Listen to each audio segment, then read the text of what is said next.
I recently finished Tethered, and this is such a fun book that is absolutely perfect for spooky season. And I ended up giving this book 4 stars. The story follows Luna, the daughter of a human lord who enters an arranged marriage with Sebastian, the vampire prince. After their marriage, the two enter a binding ceremony to bind each other together. However, when it goes wrong, the two end up tethered together, meaning that they have to stay within about 30 feet of each other, or they experience excruciating pain that could possibly lead to death.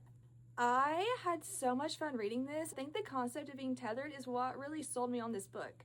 Mostly because it forced Luna and Sebastian to be together throughout the entire time, so you have like this great forced proximity added to this. And so because of that, you get some really great interactions between the two of them. And it was so fun reading their characters together. Neither one of them really wanted to be in this marriage, but Luna feels even more strongly against it than Sebastian. And she is not afraid to like stand up to him, tell him what she thinks, or to push back against his suggestions.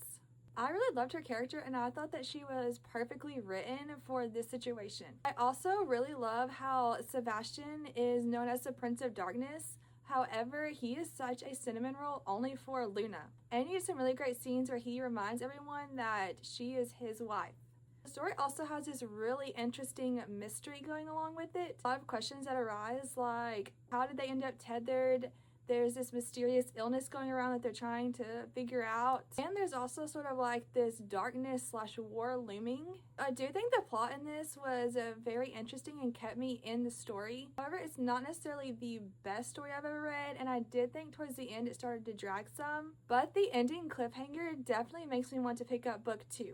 I do want to say that even though Luna and Sebastian spend a lot of time together, this book actually doesn't have any spies. I've only read this one, so I don't know about the rest of the books. However, this one was more focused on Luna and Sebastian getting to know each other and trying to figure out how they're going to spend the rest of their lives together with this problem. Overall, I do think this was a really fun book, and I think it's one that'd be perfect for October.